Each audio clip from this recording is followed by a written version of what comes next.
మాకు అందించడానికి పోయిన నెలలో అయితే మాకు 15 రోజులు వాటర్ రాలేదు సార్. చాలా ఇబ్బంది పడ్డాము సార్. కానీ అక్కడ మోటార్ చేయడానికి కానీ అక్కడ సరైనటువంటి ఇది లేదు సార్. అందువల్ల మాకు నీళ్లు రావట్లేదు సార్. మూడోది వచ్చేసరికి మాకు శ్మశాన వాటికలు అనేవి కరెక్ట్గా లేవు సార్. శ్మశాన వాటికలు మా ఎస్టీ కాలనీకి కానీ మా బీసీ కాలనీకి కానీ మా అందరికీ శ్మశాన వాటికలు కరెక్ట్ లేవు సార్. తర్వాత మా షాదీఖానా అది డెవలప్మెంట్ చేస్తామంటున్నారు. ఇంత మటుకు ఎవరు ముందు రాలేదు సార్. ఈ మాకు ముఖ్యమైనటువంటి సమస్యలు సార్. ఏంటో అంతేనా? నువ్వేం చదువుకున్నావు? నేనా సార్? నా పేరు మస్తానవల్లి సార్. మస్తానవల్లి. నేను ఆటో డ్రైవర్ని సార్. మా నాన్న సన్నకారు రైతు కూలి, మా అమ్మగారు పొలం పనికి వెళ్తా లేదా ఇంటికాడే ఉంటారు సార్. అంతే. ఓకే. ఇంకా పెళ్లి గల? పెళ్లి అయింది సార్. నాకు బాబు సార్. ఒక బాబు. ఏం చదువుతున్నాడు? చిన్న బాబు సార్, సంవత్సరం సార్ బాబుకి.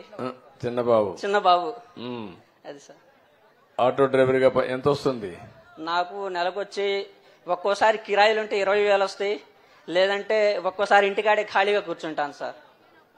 పని లేకపోతే నేను నా జీవనాధారం అదొక్కటే సార్. నేను 10th దాకా చదువుకున్నాను సార్.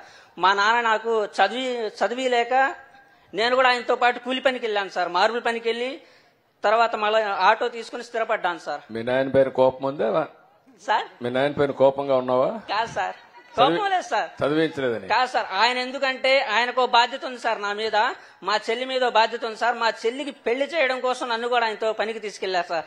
ఆయన మీద నాకు ఎప్పుడు గౌరవమే, ఎందుకంటే ఆయన నా కన్న తండ్రి సార్. అది. ఇంకా ఉన్నాడా మీ నాన్న ఇక్కడ? లేరు సార్, ఆయన పనికి వెళ్ళాడు సార్. మా అమ్మగారు ఉండాలి సార్. ఓకే. నువ్వు నిన్ను చదివించకపోయినా కన్న తండ్రిగా చూస్తున్నావు. అంతే సార్. సంతోషం. గుడ్. కంగ్రాచులేషన్స్. ఇప్పుడు thank you.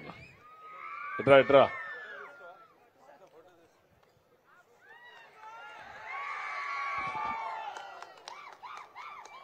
Okay. Good.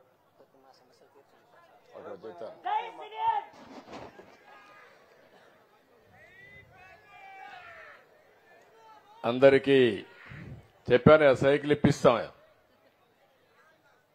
Motors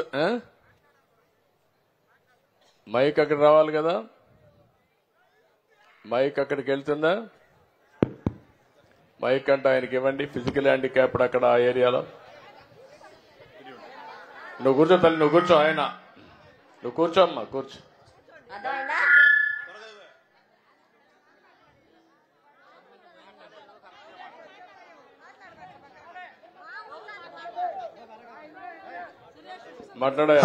మాట్లాడండి. ముందుగా మన గౌరవనీయులు మాన్యశ్రీ ముఖ్యమంత్రి నారా చంద్రబాబు నాయుడు గారికి ముందుగా శుభాభినందనలు. అలాగే నేను మస్కులర్ డిస్ట్రోఫీ కండరాల క్షీణతకు సంబంధించినటువంటి వ్యాధిగ్రస్తుణ్ణి. దాదాపు 15 సంవత్సరాల క్రితం నేను సదరం క్యాంపులో సర్టిఫికేట్ తీసుకుంటే 90% అంగవైకల్యం కలిగి ఉన్నాను. అప్పుడు నేను నడిచేవాడిని. ఇప్పుడు 15 సంవత్సరాల నుంచి వీల్ చైర్కే పరిమితమై మంచంలో ఉంటున్నాను. నాకు మా తల్లిగారు 95 సంవత్సరాలు వయసు. మాకు 2 అన్నలు. ఆమెని అమ్మగారిని ఒక అన్నయ్య, నన్ను ఒక అన్నయ్య చూసుకుంటున్నారు. నాకు గతంలో మీరు గ్రేడ్ 1 పెన్షన్ కింద 3,000 రూపాయల పెన్షన్ ఇచ్చారు 2014లో. అలాగే 2019లో మా డిసీజ్ ఉన్నటువంటి వాళ్ళకి 2019లో 10,000 రూపాయలు పెన్షన్ ఇస్తామని చెప్పి హామీ ఇచ్చున్నారు. అలాగే ఆ రోజు దురదృష్టవశాత్తు మన ప్రభుత్వం రాకపోవడం, 2019 నుంచి 24 వరకు ఉన్నటువంటి దరిద్రం ఇంకా పోలేదని అప్పటి వరకు బాధపడ్డాము. అలాగే 2024లో మన ప్రభుత్వం వచ్చిన తర్వాత మా దురదృష్టం ఏంటంటే ఆ 5,000 పెన్షన్ పెంచినప్పుడు తెలుగుదేశం అభిమానులు కానీ సానుభూతి పరులు కానీ ఎవరైనా సరే ఉంటే వాళ్ళ పేర్లు తప్పించేసి మిగతా వాళ్ళకి 5,000 ఇవ్వడం జరిగింది. మేము అలాగే 6,000 రూపాయల పెన్షన్ ఇప్పుడు మీరు వచ్చిన తర్వాత పెంచి ఏదో 4 మెతుకులు అన్నం తింటున్నాం. ఏదో మీ దయ వల్ల అన్నీ బాగున్నాయనుకుంటున్నాం. కానీ నాలాంటి వాళ్ళు మస్కులర్ డిస్ట్రోఫీకి ప్రత్యేకంగా వందల్లో ఉన్నారు.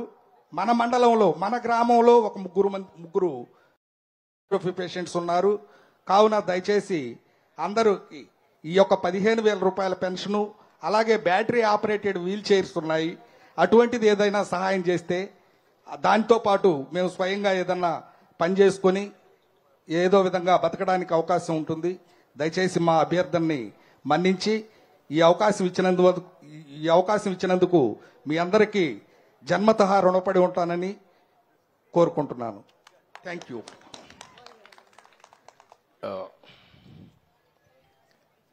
నీ పేరేంట? ఆయన పేరు మాట్లాడు. ఆయన పేరు గింజుపల్లి సురేష్ సార్, నాగులుప్పలపాడు గ్రామం సార్. ఈ గ్రామం పక్క గ్రామం? పక్క గ్రామం సార్. ఓకే. అతనికి దాదాపు 3 hours ముందు నుంచి ఎండలోనే కూర్చొని ఉన్నాను. ఓకే ఓకే అమ్మా. Okay, thank you sir. Battery operated vehicle ఇచ్చేయండి, ఇమీడియట్ గా తీసుకొని 3 రోజుల్లో డెలివరీ చేయండి దానికి. నేను ముందు ఆ వెహికల్ ఏమంటానయా, పాలసీ ప్రకారం మీకు పెన్షన్ పెట్టే విషయం కూడా చెప్తాను, అవి కూడా మాట్లాడదాం. అందరికీ నమస్కారాలు. మొన్నటి వరకు ఈరోజు 100 రోజులు అయింది నేను 4వ ముఖ్యమంత్రి అయ్యి. నేను చాలా మంది ముఖ్యమంత్రులు చూశాను కానీ 19-24 మధ్యలో పరిపాలించిన ముఖ్యమంత్రిని చూస్తే నాకే ఆశ్చర్యం వేస్తుంది. మళ్లీ అలాంటి వ్యక్తిని చూస్తామని కూడా ఆశ్చర్యం వేస్తుంది. ఒకప్పుడు ఎప్పుడైనా సరే 5 ఏళ్లలో ఈ మాదిరిగా వచ్చి మీతో మాట్లాడా? ఎక్కడన్నా ఫోటోలు చూశారా మీరు? ఎక్కడన్నా గాని 10 మందితో మాట్లాడి సమస్యల పరిష్కారం చేసిన అలవాటు ఉందా? ముఖ్యమంత్రి వస్తున్నాడంటే నాకే ఆశ్చర్యం వేసేది. ముందు పరదాలు కట్టేసేవాళ్లు, అక్కడి నుంచి ఆయన ఆకాశంలో తిరిగినా హెలికాప్టర్లో వచ్చినా కిందన చెట్లన్నీ నరికేసేవాళ్లు. అంతేకాకుండా ఒక కర్ఫ్యూ వాతావరణం పెట్టేవాళ్ళు. బలవంతంగా డాక్రా సంఘాలందరినీ లాక్కొచ్చేవాళ్లు. ఇష్టం ఉన్నా లేకపోయినా మీరు రావాలి, రాకపోతే రేషన్ కట్టు, పెన్షన్ కట్టు, నీళ్లు కూడా కట్టు అన్నమాట. బలవంతంగా మొబిలైజ్ చేసేవాళ్లు. నేను టీవీలో చూసేవాడిని. మీరు ఇంటికి పోవాలి, సాయంత్రం అయితే పాలు పిండే పరిస్థితి, పితికే పరిస్థితి వస్తుంది, వంట చేయాలి. మీరు పోవాలంటే పోనీయకుండా చుట్టూరు కందగాలు వేసేవాళ్లు. నాకైతే అవన్నీ చూస్తే ఆశ్చర్యం వేస్తుంది. అందుకే అందరూ కలిసి ఆ పార్టీని భూస్థాపితం చేయాలనే పంతం పొంది మొన్న ఎన్నికల్లో చరిత్రలో నేను ఎప్పుడూ చూడలేదు అలాంటి విజయాన్ని సాధించి పెట్టారు. ఈరోజు ఇది ఒక కూటమి ప్రభుత్వం. కూటమి ప్రభుత్వంలో మేము ఒకటే నిర్ణయం చేసుకున్నాం. నేను గాని, మా మిత్రుడు జనసేన అధ్యక్షుడు పవన్ కళ్యాణ్ గాని, ఇంకో పక్కన బీజేపీ పార్టీ జాతీయ స్థాయిలో నరేంద్ర మోడీ గారి నాయకత్వం గాని, ఇవన్నీ కూడా మీరు ఒక్కసారి చూస్తే ఏ విధంగా పరిపాలనలో మార్పులు వచ్చాయో మీరే గుర్తుపెట్టుకోవాలి. ఈ 100 రోజుల్లో నా అనుభవాలన్నీ ఒకసారి మాట్లాడతాను. ఈరోజు నేను వచ్చినప్పుడు 3 ఇండ్లకి వెళ్ళాను.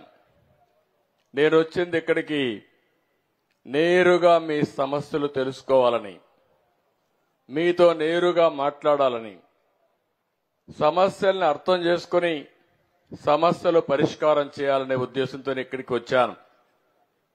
ఇప్పుడే మొట్టమొదటిసారిగా పటాస్ కజావలి ఇంటికి వెళ్లారు.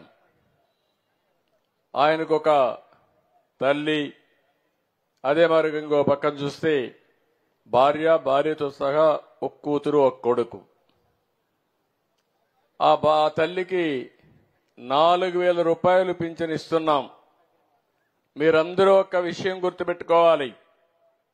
భారతదేశంలో ఏ రాష్ట్రంలో ఇవ్వని విధంగా నెలకు 4,000 రూపాయలు పింఛన్ ఇచ్చే ఏకైక ప్రభుత్వం ఈ రాష్ట్ర ప్రభుత్వం అని చెప్పి కూడా నేను మీకు తెలియజేస్తున్నా. మీకు కూడా అవసరాలు చాలా ఉన్నాయి. ఇప్పుడు ఆ పెద్దమ్మ మాట్లాడింది, ఎంత బాగా మాట్లాడిందంటే, మా వాళ్ళు ఎంబీఏ చేశారు కానీ ఎంసీఏ చేశారు, పీహెచ్డీ చేశారు. వాళ్ళిద్దరికంటే బ్రహ్మాండంగా మాట్లాడింది. నిజ జీవితంలో పీహెచ్డీ చేసింది ఆవిడ. అలాంటివన్నీ కూడా మన అనుభవాలు మనం చూస్తా ఉంటే, గ్రామాల్లో కూడా ఎప్పటికప్పుడు మీరు అధ్యయనం చేస్తున్నారు. మేమేం పనులు చేస్తున్నా అవన్నీ చూస్తున్నారు, దానిపైన నిర్ణయం చేస్తున్నారు. కానీ నేను ఆలోచించింది ప్రతి ఒక్క ఇంటికి లాభం కలగాలని. నేను మొన్న మీరు చూస్తే 4,000 రూపాయలు ప్రతి ఒక్కరికి పింఛను పెంచాం. నేనే మొట్టమొదటిసారిగా పింఛన్లు పెట్టింది ఎన్టీ రామారావు గారు. 35 రూపాయలు పెట్టాడు ఆయన. దాన్ని 70 రూపాయలు చేశాను. ఆ తర్వాత 200 రూపాయలు చేస్తే నేను ముఖ్యమంత్రి అయిన తర్వాత ఒకటేసారి 5 ఏళ్లలో 2,000 రూపాయలు చేసిన పార్టీ తెలుగుదేశం పార్టీ. ఆ రోజు ఈ రోజు 3,000 నుంచి 4,000 రూపాయలు చేశాం.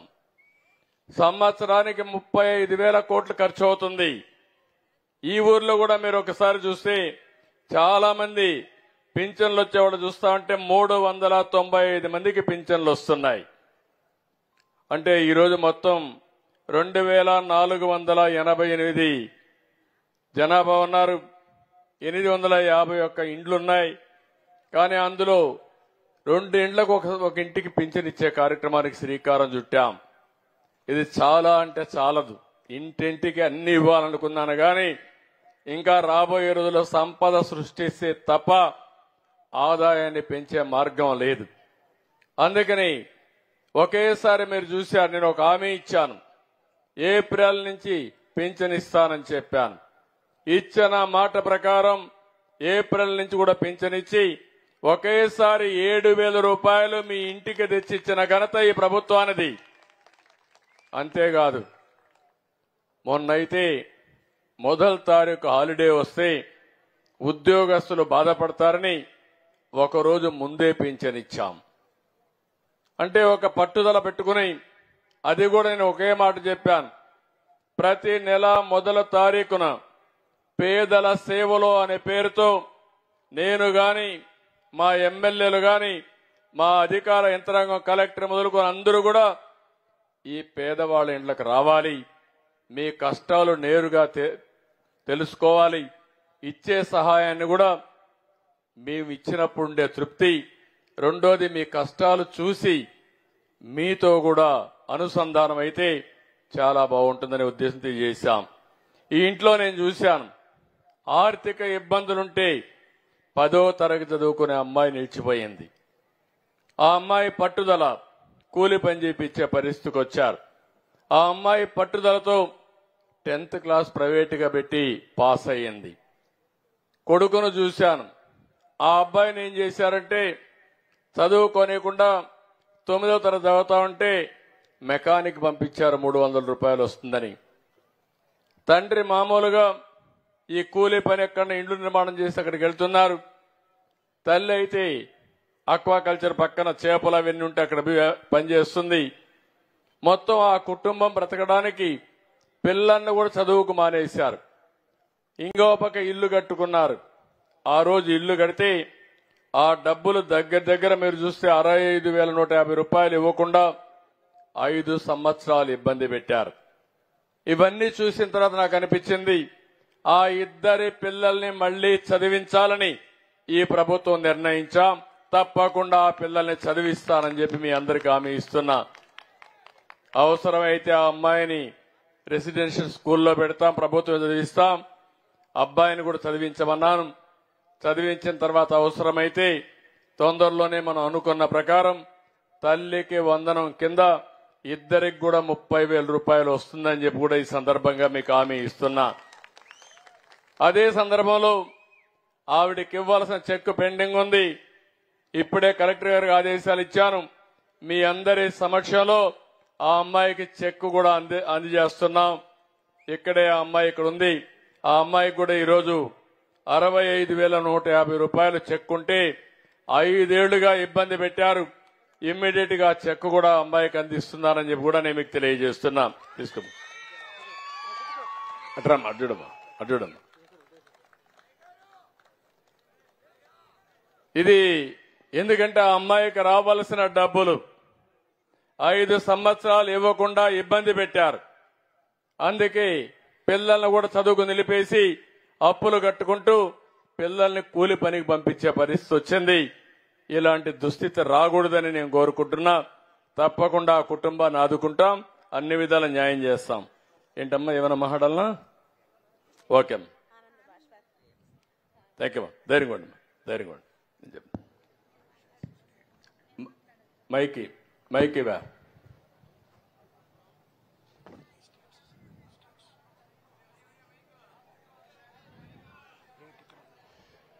అందరికీ వందనాలు. తెలిసి తెలియక తప్పుగా మాట్లాడితే క్షమించండి. ధైర్యంగా మాట్లాడు. బాబు గారు చెప్పిన కుటుంబం నాదే. నా కుటుంబాన్ని ఆదుకుంటామన్నారు బాబు గారు. అలాగే నా పిల్లని చదివిస్తామన్నారు. పని పంపించే పిల్లలు నా పిల్లలే. కూలి చేసుకునే నా భర్త. నా అత్తగారికి పెన్షన్ వస్తుంది, నెలకి 4,000 1వ తారీఖుకి ఇస్తారు. నాకు మాట్లాడతాం రాదండి, ఏమన్నా తప్పుంటే క్షమించండి. ఫ్రీగా మాట్లాడమ్మా, నువ్వేం చెప్పాలి ఇంట్లోనే మాట్లాడు.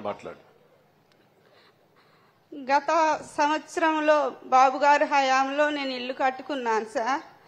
అప్పుడు 2 బిల్లులు వచ్చేసాయి, మిగతాయి రాలేదు. వైసీపీ హయాంలో నేనైతే ఏ లాభం నాకేమి రాలేదు. బాబు గారి హయాంలో నాకు దేవుళ్ళలాగా సాయం చేశారు బాబు గారు. బాబు గారి సాయం నేను జన్మలో మర్చిపోలేను. బాబు గారు లేకపోతే నా ఇంటికి డబ్బులు వచ్చేవి కాదు. ఇప్పుడు నేను ఇల్లు కట్టుకొని ఇంట్లో ఉంటున్నానంటే బాబు గారి చలవే అది. బాబు గారి వల్లే నేను ఇల్లు కట్టుకున్నాను. ఇవాళ నా ఇంట్లో ఉంటున్నానంటే బాబు గారు చలవే సార్ అది. పిల్లల్ని వేసుకొని, చిన్న పిల్లల్ని వేసుకొని రోడ్డు మీద ఎలా వస్తే కూర్చొని తిన్నాను సార్ నేను అన్నం. ఒకప్పుడు నాకు ఉండటానికి ఇల్లు కూడా లేదు. నన్ను ఎంతో మంది ఎన్నోసార్లు హేళన చేశారు. కానీ ఇవాళ నేను ఇంట్లో ఉండి పావలా సంపాదించుకొని నా కాళ్ళ మీద నేను బతుకుతున్నాను సార్. నా పిల్లలకి చదివిస్తామని చెప్పారు బాబు గారు. బాబు గారు ఎప్పటికైనా సరే మీరే మాకు సీఎంగా కావాలి సార్. నన్ను ఏమన్నా తప్పు ఉంటే నన్ను క్షమించండి సార్.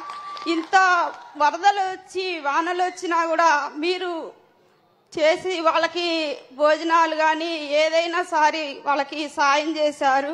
అందుకు మీకు కృతజ్ఞతలు చెప్పుకుంటున్నాను సార్.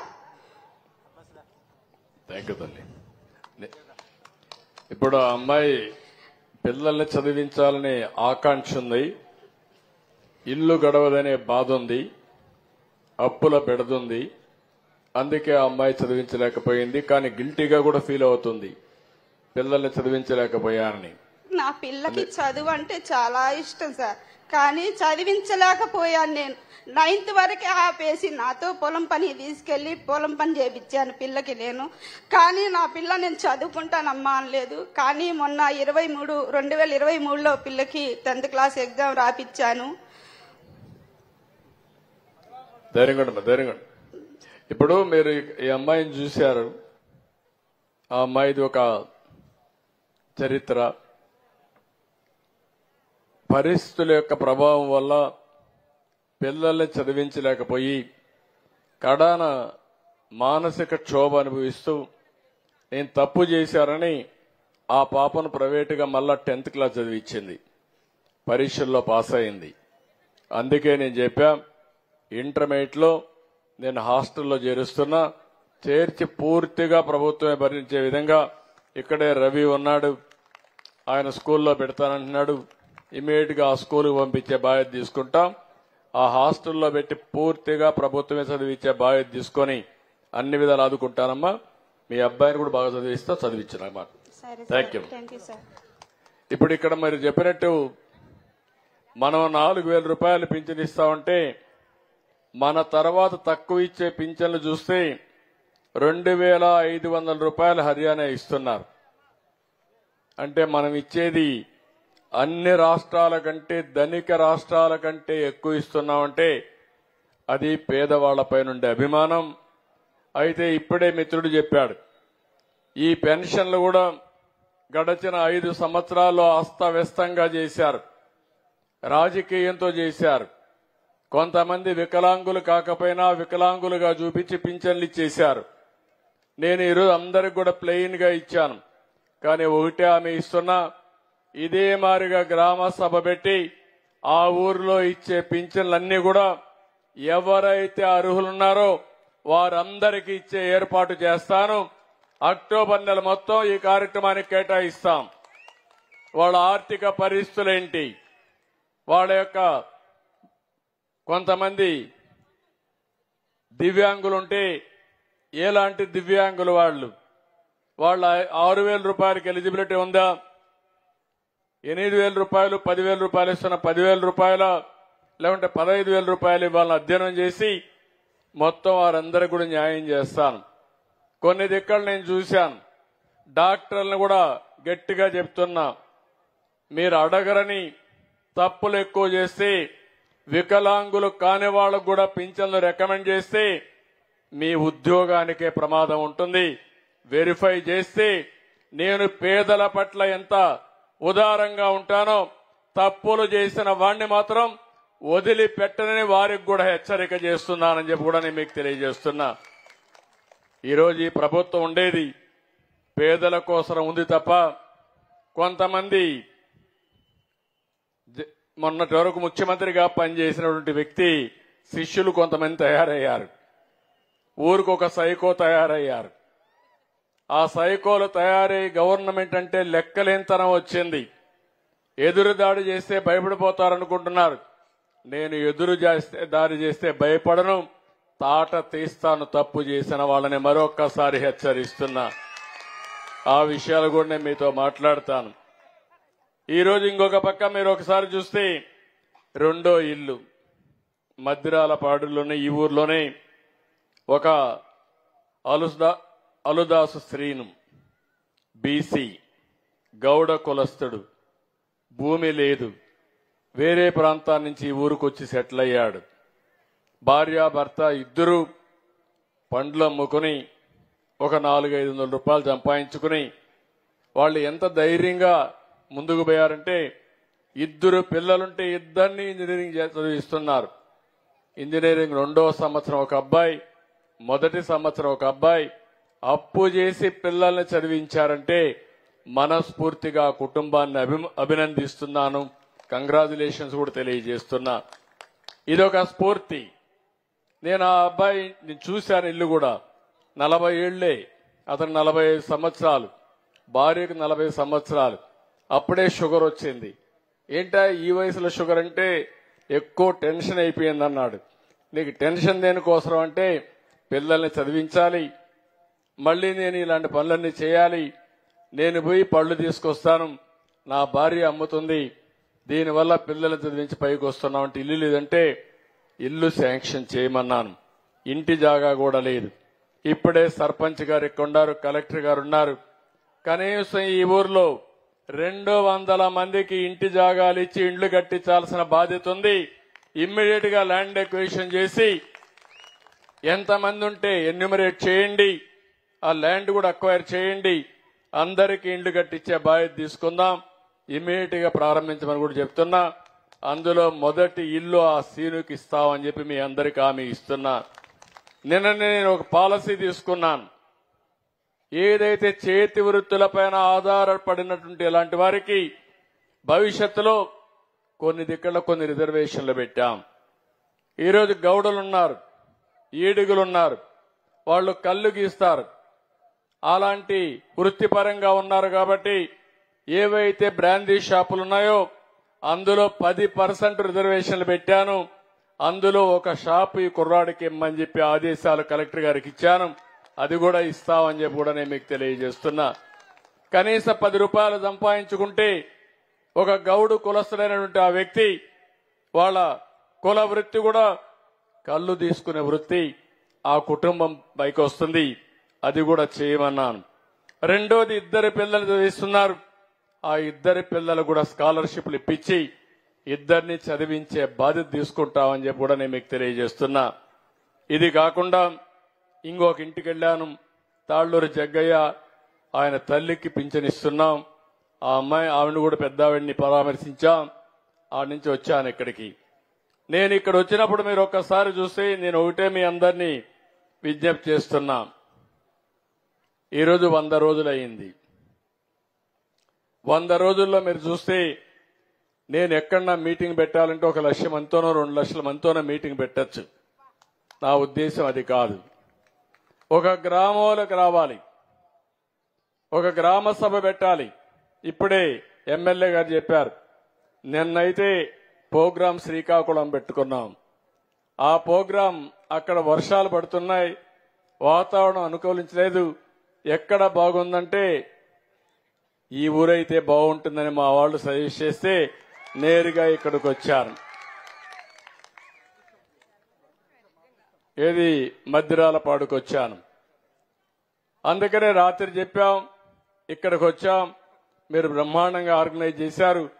నేను మిమ్మల్ని చూడాలని వచ్చాను తప్ప ఆర్భాటాలకు కాదు, హంగులకు కాదు అని మరొక్కసారి విజ్ఞప్తి చేస్తున్నా. నేను కూడా రాజకీయాలు 45 ఏళ్లున్నా, 4వసారి ముఖ్యమంత్రిని. అందరికంటే ఎక్కువ సమయం ముఖ్యమంత్రిగా ఉన్నా. ఎన్ని ఆర్భాటాలు చేస్తే ఏమొస్తుందని మిమ్మల్ని అడుగుతున్నా. కానీ ఈరోజు నేను ఆలోచించేది, అనుక్షణం ప్రతి నిమిషం నేను చేసే పని వల్ల మీ జీవితాల్లో వెలుగు రావాలి, మార్పు రావాలి. దానికోసమే నేను పనిచేస్తానని మరొకసారి మీ అందరికీ హామీ ఇస్తున్నా. అందుకనే మీరు ఒక్కసారి గుర్తుపెట్టుకోండి, 100 రోజులు నా అనుభవాన్ని అంతా ఉపయోగించాను. మీరు కూడా అందుకే ఓట్లేశారు. మళ్లీ నేనైతేనే గాడి దప్పిన పరిపాలన ఘాట్లో పెడతామని ఎప్పుడు చరిత్రలో గెలిపించిన విధంగా గెలిపించారు. 93% సీట్లు గెలిపించారు. శ్రీకాకుళం నుంచి జైత్రయాత్ర ప్రారంభమైతే ఇక్కడికి వస్తే 2 సీట్లు కాడ బ్రేక్ పడింది. ఒకటి దర్శి, రెండోది ఎర్రగొండపాళెం. అక్కడ కూడా ఏజెన్సీ ఏరియాలు 2, ఒకటి పాడేరు, 2 అరకు. కడవ అన్ని సీట్లు మనమే గెలిచామంటే నెల్లూరు వరకు. అది మీరు చూపించిన అభిమానం. మీ అభిమానాన్ని నా జీవితంలో మేము ఎప్పుడూ మర్చిపోలేం. అయితే ఈరోజు ఈ 100 రోజుల్లో మీరు ఒక్కసారి చూస్తే మీరు వేసింది, మాకేసిన ఓట్లన్నీ కూడా మళ్లీ తిరిగి ప్రజలు గెలవాలి, ఈ రాష్ట్రాన్ని నిలబెట్టాలి, పునర్నిర్మాణం జరగాలి, మీ భవిష్యత్తు బాగుండాలని ఓట్లేశారు. కానీ రాష్ట్రాన్ని చూస్తే వెంటిలేటర్ పైన ఉంది. ఆక్సిజన్ తీసేస్తే ప్రాణం పోయే పరిస్థితిలో ఉన్నాం. కానీ ఒక్క మంచి పని చేశారు మీరందరూ. 21 ఎంపీలు గెలిపించారు. దానివల్ల ఢిల్లీలో మన పరపతి పెరిగింది. పరపతి పెరిగింది కాబట్టి ఈరోజు రాష్ట్రానికి ఆక్సిజన్ తీసుకొస్తున్నాం. వాళ్ళు కూడా మనకు గాని సహకరించకపోతే నేను ఎన్ని మాట్లాడినా మీకు చాలా ఇబ్బందులు వచ్చేటివి. అది మీరందరూ చూపించిన చొరవ. ఆ చొరవే ఈ రాష్ట్రాన్ని నిలబెట్టిందని చెప్పి కూడా నేను మీకు తెలియజేస్తున్నా.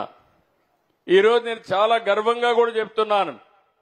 1 కాదు, 2 కాదు, 10 లక్షల కోట్ల రూపాయల అప్పు, 1 లక్ష కోట్ల రూపాయలు వడ్డీ అసలుకు కట్టాలి.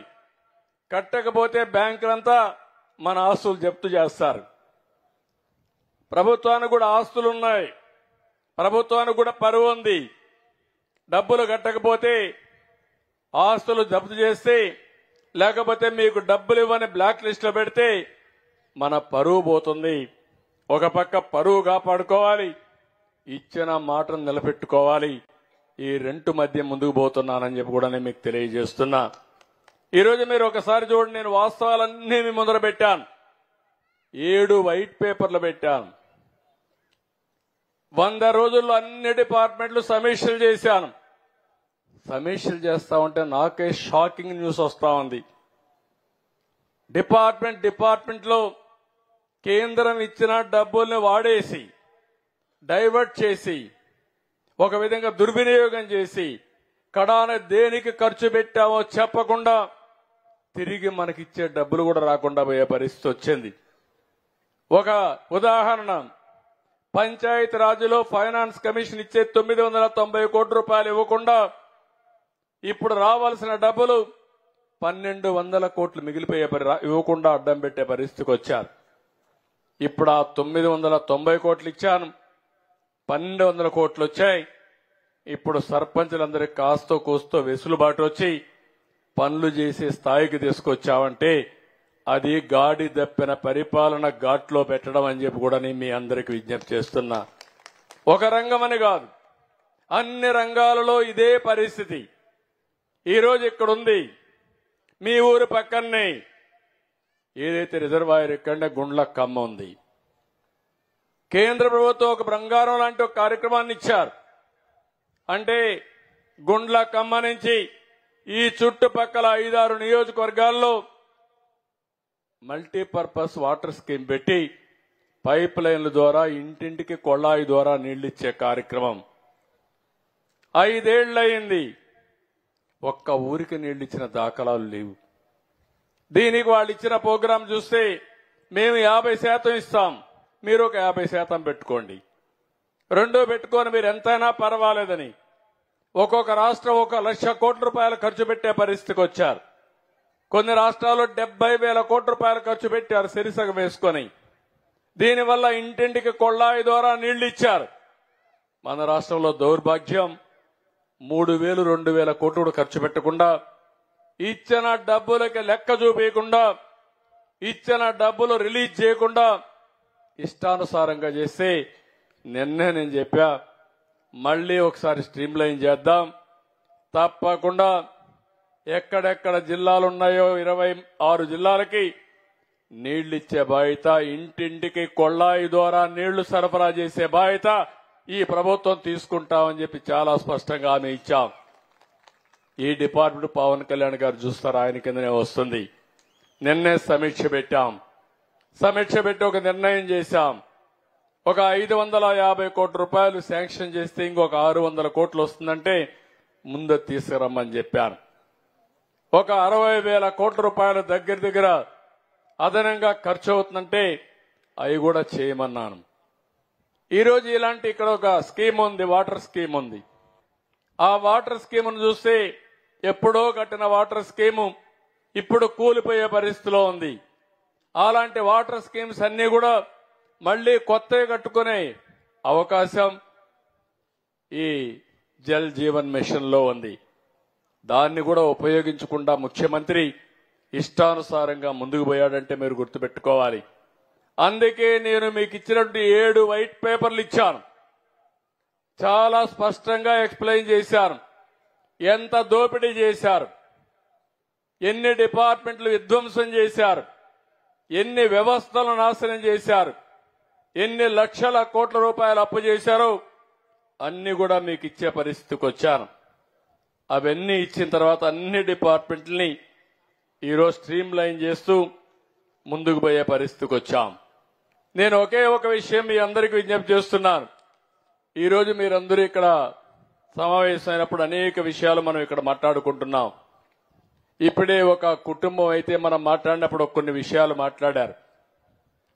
ఈరోజు ఈ ఊర్లో కూడా సర్పంచ్కి ఒక బాధ్యత చెప్తున్నా.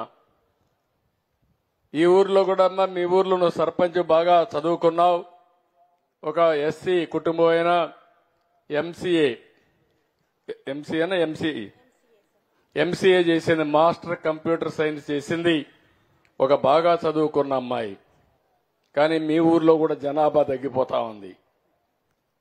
ఇప్పుడు మామూలుగా ఒకప్పుడు ఇక్కడుండే వాళ్ళకు గుర్తుంటుంది, ఒక 15-20 ఏళ్లకు మునుపు నేనంతా కూడా జనాభా నియంత్రణ కోసం అందరికీ చెప్పాను. ఆ రోజు ఊరూరుకు వచ్చే మీటింగులు పెట్టి జనాభా పెరుగుతా ఉంది, పెరిగిన జనాభాకు అనుగుణంగా భూమి పెరగలేదు, చాలా ఇబ్బందులు వస్తాయి, మనం అందరం ఆలోచించి జనాభా నియంత్రణకు పోవాలని చెప్పాం. ఇప్పుడు జనాభా నియంత్రణ చేశాం, కానీ జనాభా తగ్గిపోయే పరిస్థితి వస్తా ఉంది.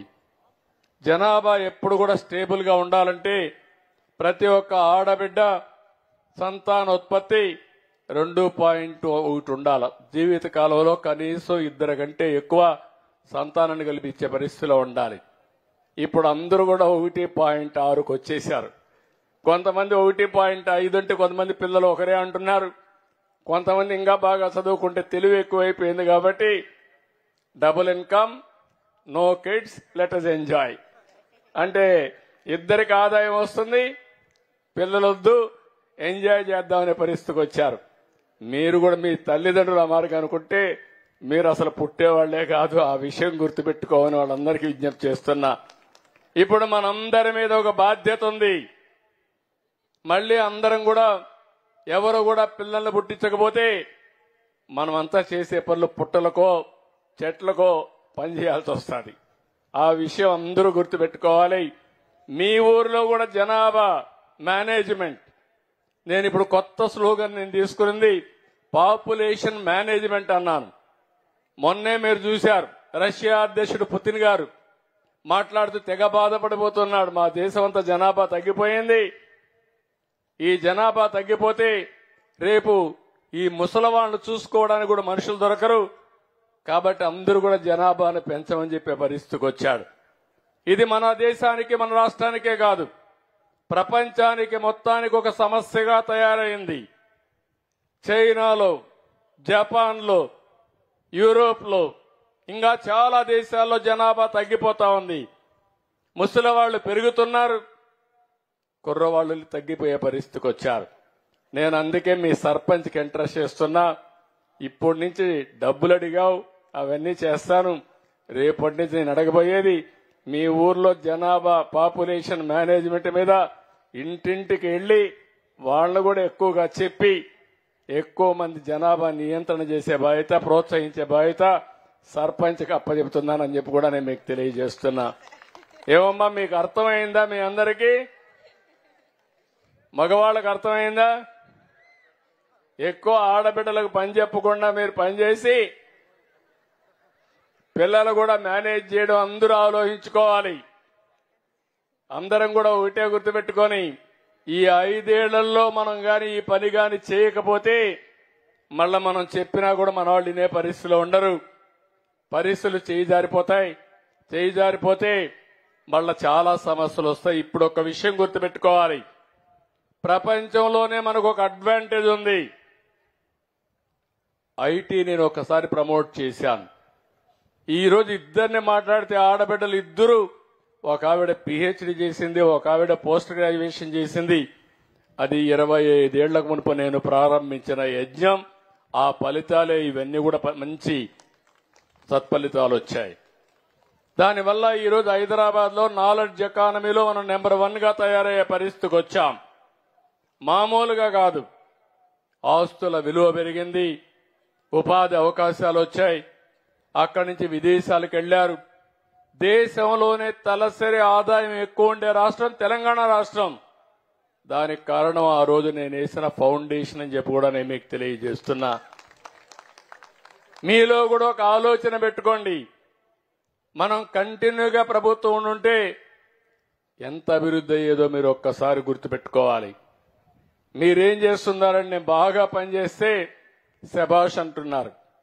మళ్ళీ ఇంకొక ఆయన వచ్చి నేను అది చేస్తా ఇది చేస్తానంటే మీరు మోసపోతున్నారు. నా పరిస్థితి మీ పరిస్థితి వైకుంఠపాళి మారిగా తయారైంది. పైకి పోవడం, మళ్ళా కిందన పడడం, మళ్ళా పైకి తీసుకుపోవడానికి ప్రయత్నం చేయడం, దానివల్ల నష్టం వస్తుంది. నేను ఒకటే చెప్తున్నా, మళ్ళీ మీ అందరికీ న్యాయం చేసే బాధ్యత నాది. మిమ్మల్ని ఆర్థికంగా అన్ని విధాలా అభివృద్ధి చేసే బాధ్యత తీసుకుంటాం. కానీ ఒక నమ్మకంతో గ్రామాలు ఒకటి కావాలి, మనందరం కలిసి పనిచేయాలి. ఒకప్పుడు శారీరకంగా పనిచేసేవాళ్ళు, ఇప్పుడేం మిమ్మల్ని అందరినీ నాగలి దున్నమనడం లేదు, లేదంటే కష్టపడమనడం లేదు, తెలివితో పనిచేయమంటున్నా.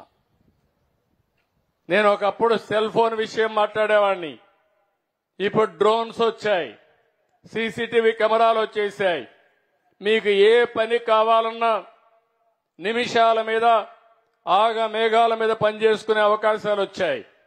నేను ఆ అమ్మాయిని ఇప్పుడు ఆ విషయం అడిగా, నువ్వు ఎంసీఏ చేసావు తల్లి, ఎంసీఏ చేసిన తర్వాత మీ ఊర్లోనే కూర్చొని పనిచేసుకునే అవకాశం ఉంది, ఎందుకు ఇక్కడ పనిచేయలేదని అడిగాను. వీళ్ళు అనుకుంటే ఊర్లో కూర్చొని ఇంట్లో కూర్చొని పనిచేసుకుంటూ 10 రూపాయలు సంపాదించుకునే మార్గాలు వచ్చాయని చెప్పి కూడా నేను మీకు తెలియజేసుకుంటున్నా. ఈ రోజు ఇది కాకుండా నేను తీసుకున్న నిర్ణయాలు మీరు ఒకసారి చూస్తే, మెగా డిఎస్సి పెట్టాను. ఇప్పుడే ఒక ఆడబిడ్డ చెప్పింది, ఇది ప్రారంభం మాత్రమే. 20 లక్షల ఉద్యోగాలు రాష్ట్రంలో క్రియేట్ చేయడం ఒక ఆశయంగా పెట్టుకొని ముందుకు పోతున్నాం. దాంట్లో మొట్టమొదటిది నిన్న మీకు ఇచ్చినటువంటి డిఎస్సి, మెగా డిఎస్సి అని చెప్పి కూడా నేను మీకు తెలియజేస్తున్నా. ఇంకో పక్కన మీరు చూస్తే ల్యాండ్ టైటిలింగ్ యాక్ట్ రద్దు చేశాం. మీరు మమ్మల్ని గెలిపించకపోయింటే ఈ పార్టీకి మీ భూమి మీది కాదు. ఆ విషయం మీరు గుర్తుపెట్టుకోవాలి. ఇప్పుడు ఎవ్వరూ మీ భూమి జోలికి రారు, వచ్చే సమస్య లేదు. కనీసం ఎంత ధైర్యమో నాకు అర్థం కాలేదు. మీ తల్లి, మీ తండ్రి, మీ స్వార్జితం, మీ ఆస్తి పట్టాదారు పాస్ పుస్తకం మీద బొమ్మ ఎవరిది? ఎవరిది బొమ్మ? ఇప్పుడు నేను అనుకుంటే బొమ్మ వేసుకోలేనా? వేసుకోను. రాజముద్రతో మీకందరికీ పట్టాదారు పాస్ పుస్తకాలు తొందరలోనే పంపిస్తా. అది పరిపాలన, ఇది నియంతృత్వం. ఏం చేసినా జరుగుతుందని ముందుకు పోయే పరిస్థితికి వచ్చారు. ఇంకో పక్కన మీరు ఒక్కసారి చూస్తే నిన్ననే మళ్ళా అన్నా క్యాంటీన్లు పెట్టాం. 175 అన్నా క్యాంటీన్లు పెట్టాం. పూటకు 5 రూపాయలు, రోజుకు 15 రూపాయలు, కడుపు నిండా తిండి పెట్టే కార్యక్రమానికి శ్రీకారం చుట్టాం. అలాంటి అన్నా క్యాంటీన్లు కూడా రద్దు చేసిన దుర్మార్గాల్ని ఈ వనాల్లో మీరే గుర్తుపెట్టుకోవాల్సిన అవసరం ఉంది. ఇంకో పక్కన మీరు చూస్తే ఉచిత ఇసుక, మళ్లీ చెప్తున్నా, గుండ్లకమ్మ ఇక్కడే ఉంది, వినండి, గుండ్లకమ్మ ఇక్కడే ఉంది. నీకు అవసరమైతే మీ ట్రాక్టర్ తీసుకుపోయి తెచ్చుకో, మీ ఎడ్ల బండి తీసుకుపోయి తెచ్చుకో. మీకు వీలు కాకపోతేనే రీచ్ దగ్గర పోవాలి. కలెక్టర్ కూడా ఆదేశాలు ఇస్తున్నా. ఇసుక అంటే మీరు పెత్తనం చేయడానికి వీలు లేదు, కంట్రోల్ చేయడానికి వీలు లేదు. స్వేచ్ఛగా తీసుకుపోయే స్వేచ్ఛ వాళ్ళకి ఇచ్చాను. అందుకే మళ్లీ చెప్తున్నా, విత్ ట్రూ స్పిరిట్ ఇంప్లిమెంట్ చేస్తా. మీరు ఎక్కడ కావాలన్నా ఇసుక తెచ్చుకోండి.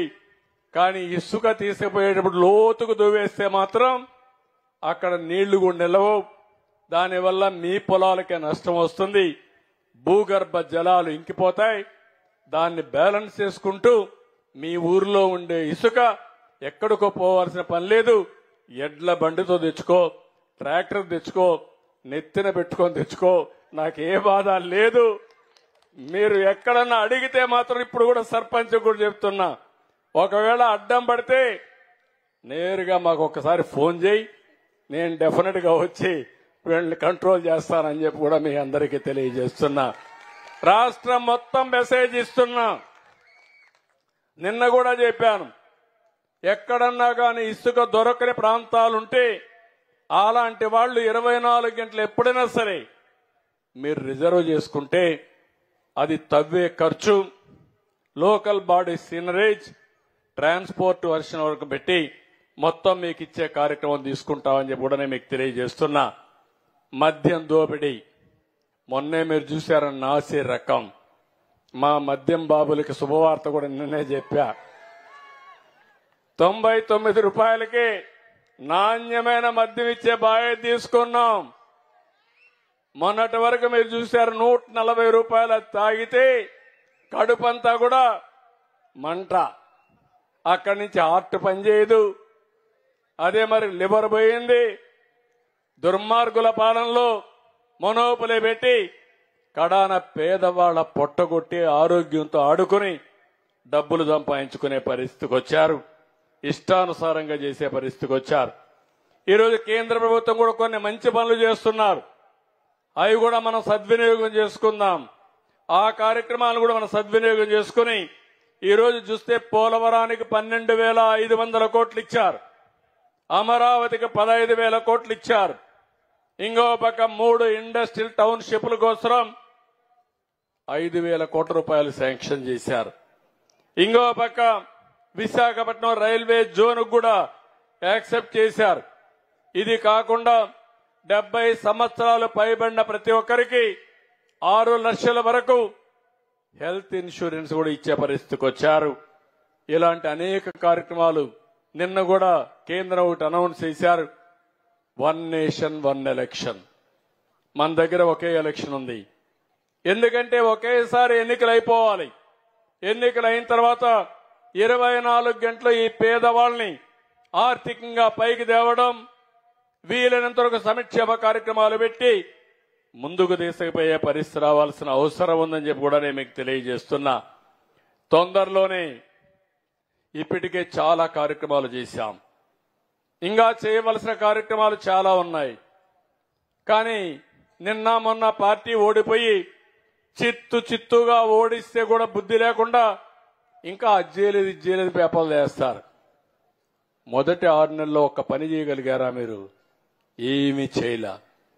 నన్ను ఎన్ని ఇబ్బందులు పెట్టాలనో ఒక్క విషయం మీరు గుర్తుపెట్టుకోవాలి.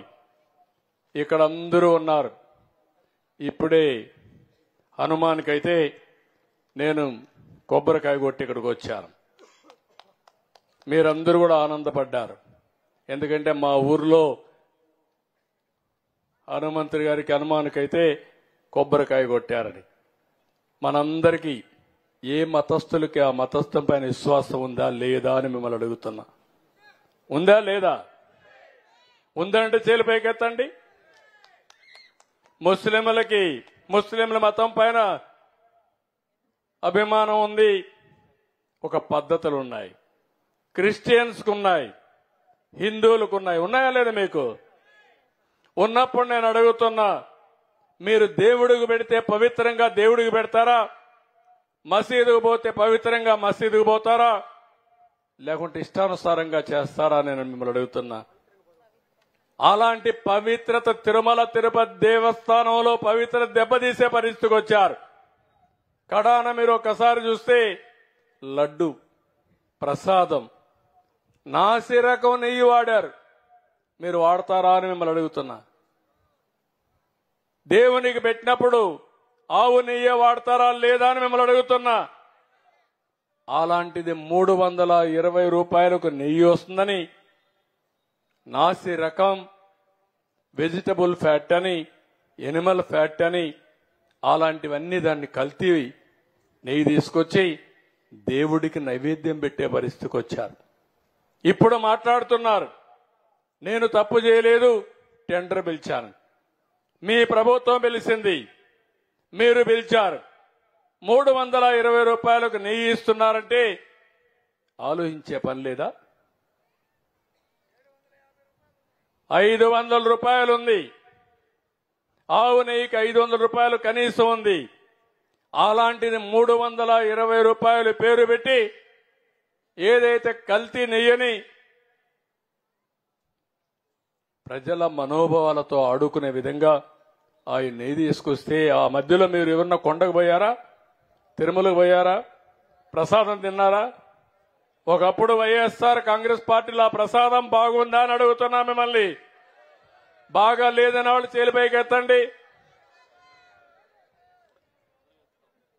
భోజనాలు కూడా బాగాలేవు, దర్శనాలు కూడా బాగాలేవు. కొండకు పోవడం మానేశారు. ఏం తల్లి, ఇప్పుడు పోయి చూడు. కొత్తగా నేను ముఖ్యమంత్రి అవుతానే మొదటి రోజునే ఒక ఆఫీసర్ని వేశాను, శ్యామలరావు గారిని.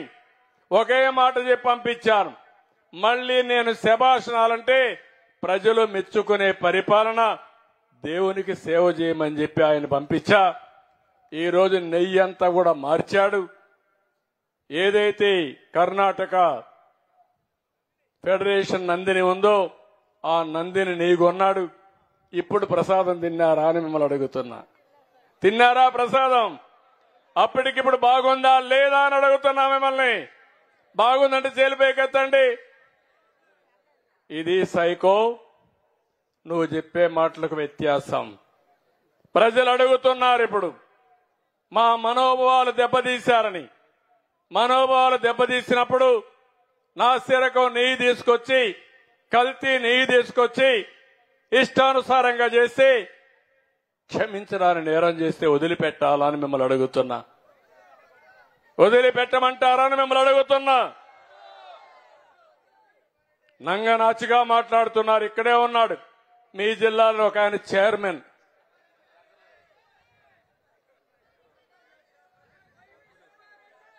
నేను పేరు చెప్పను, నేను పేరు చెప్పడం నాకు కరెక్ట్ కాదు.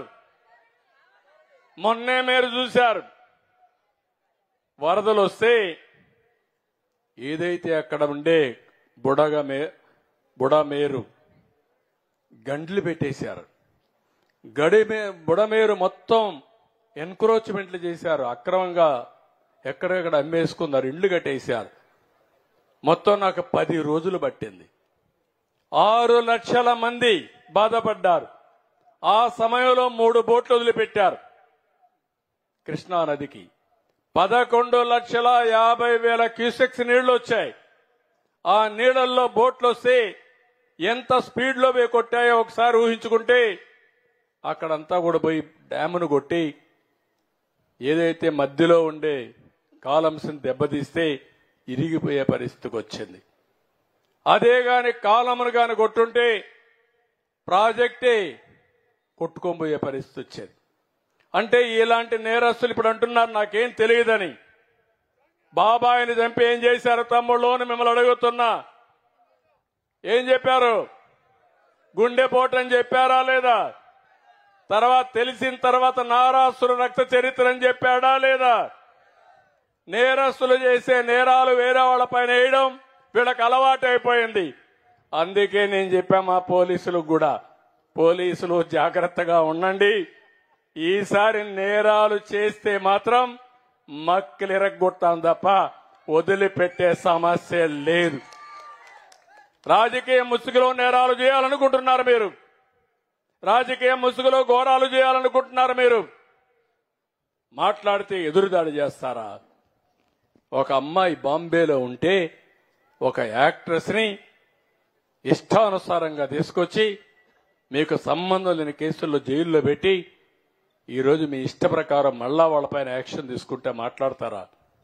చట్టాన్ని ఎవరైనా సరే అతిక్రమించి చేతుల్లోకి తీసుకుంటే కబద్దారు గుర్తుపెట్టుకోండి, ప్రజాస్వామ్యంలో ఈ రోజు ఉంటుంది, రేపు ఉంటుంది.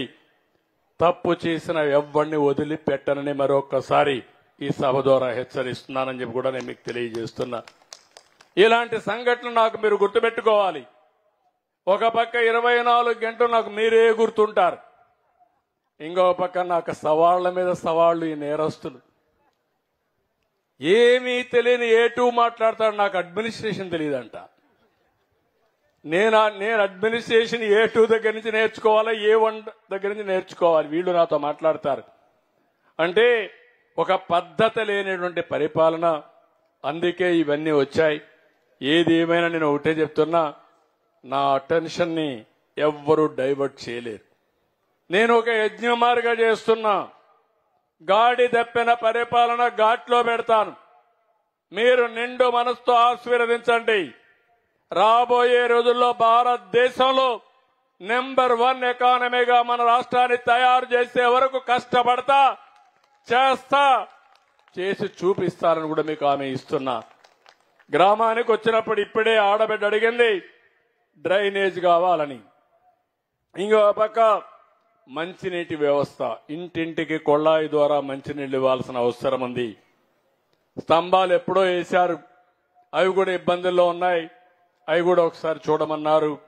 అది కూడా డెఫినెట్ గా చేయాల్సిన అవసరం ఉంది. శ్మశాన వాటిక లేదని ఈ గ్రామంలో చెప్పారు, హిందువులకు గాని ముస్లింలకు గాని. అది కూడా చేస్తామని చెప్పి నేను మీకు తెలియజేస్తున్నా. అదే మరి ఇక్కడ మసీదు కూడా అభివృద్ధి కావాలన్నారు, ఆ మసీదు అభివృద్ధి చేసే కార్యక్రమం కూడా చేస్తాం. ఇంకో పక్క ఇంటి జాగాలు ఇప్పుడే చెప్పా, అందరికీ ఇంటి జాగాలు ఇచ్చి ఇండ్లు కట్టించే బాధ్యత తీసుకుంటామని చెప్పి కూడా నేను మీ అందరికి హామీ ఇస్తున్నా. ఇది కాకుండా ఇంకో పక్క సిమెంట్ రోడ్లు కూడా మారుమూలకు కూడా వేయాల్సిన అవసరం ఉంది. ఇవన్నీ కూడా ఒక యాక్షన్ ప్లాన్ తయారు చేయమంటున్నాను. కలెక్టర్ గారు సర్పంచ్తో కూర్చొని ఒక యాక్షన్ ప్లాన్ తయారు చేయండి. తప్పకుండా అవన్నీ ఒక నిర్దిష్టమైన టైం పెట్టుకుని ఇవన్నీ పూర్తి చేసే బాధ్యత నాదని మీ అందరికి హామీ ఇస్తున్నా. ఇవన్నీ కూడా మేము చేసి, ఇప్పుడే నేను చూశాను మీ ఊర్లో అందరికీ 100% ఇంటింటికి కరెంట్ ఉంది. 100% ఇంటి ట్యాపులు మాత్రమే ఇస్తాం. టాయిలెట్లు అయితే 99.8% ఉంది, అది కూడా చేయాలి. 1-2 ఎల్పీ గ్యాస్ అయితే ఏ 2-3 లేదు. మళ్లీ హామీ ఇస్తున్నా, దీపావళికి మా ఆడబిడ్డలకు శుభవార్త, ఉచిత గ్యాస్ ఇచ్చే కార్యక్రమానికి శ్రీకారం చుడతాం. నేనేవైతే చెప్పానో అంచెలంచెల వారిగా ఎన్ని ఇబ్బందులు వచ్చినా, నిన్న వరదలు వచ్చాయి, వరదల్లో చాలా తలాకుతలమయ్యాం. కానీ ఒక్కోసారి నాకు ఎంతో ఆనందం, నేను ఒక పిలిపిస్తే ఇప్పటికే 350 కోట్ల రూపాయలు దాతల ముందుకొచ్చి విరాళాలు ఇచ్చే పరిస్థితికి వచ్చారు. ఇది ఒక చరిత్ర, ఎప్పుడూ లేదు ఈ విధంగా ముందుకు రావడం. అలాంటి కార్యక్రమాలకు శ్రీకారం చుట్టాం. ఈ ఊరైతే పిఎం ఆదర్శ్ గ్రామ యోజన కింద ఈ గ్రామాన్ని శాంక్షన్ చేసుకుంటాం. 20 లక్షల రూపాయలు వస్తుంది. అది కాకుండా ఇంకా గ్రామానికి ఏం కావాలన్నా ఎస్సీ కాలనీ ఇవన్నీ కూడా ఉన్నాయి. మొత్తం అభివృద్ధి చేయడానికి ఎస్సీ కాలనీ గాని గ్రామం గాని పూర్తిగా అభివృద్ధి చేసి ఒక ఆదర్శ గ్రామంగా తయారు చేయడానికి రోడ్లు, డ్రైనేజ్, నీళ్లు, కరెంటు, మీకు మంచినీళ్లు ఇవన్నీ ఏమేం కావాలన్నా అవన్నీ ఇచ్చే బాధ్యత, ఎస్సీ కాలనీని కూడా అభివృద్ధి చేసే బాధ్యత తీసుకుంటామని మరొక్కసారి తెలియజేసుకుంటూ, నాకైతే మీతో ఇంకా ఎక్కువ టైం మాట్లాడాలనిపిస్తుంది. కానీ మా వాళ్ళు చెప్తున్నారు మళ్ళా క్లౌడ్స్ వచ్చాయి పోలేమని. ఏది ఏమైనా మళ్లీ వస్తా, నేను చేసిన తర్వాత సరిగా అయినా లేదు చూసుకోవడానికి మళ్లీ ఒకసారి సూపర్వైజ్ చేస్తానని చెప్పి కూడా నేను మీకు తెలియజేసుకుంటూ, ఇక్కడికి వచ్చినప్పుడు మీరు చూపించిన అభిమానానికి అందరికీ మనస్ఫూర్తిగా నమస్కారాలు. జై హింద్, జై జన్మభూమి.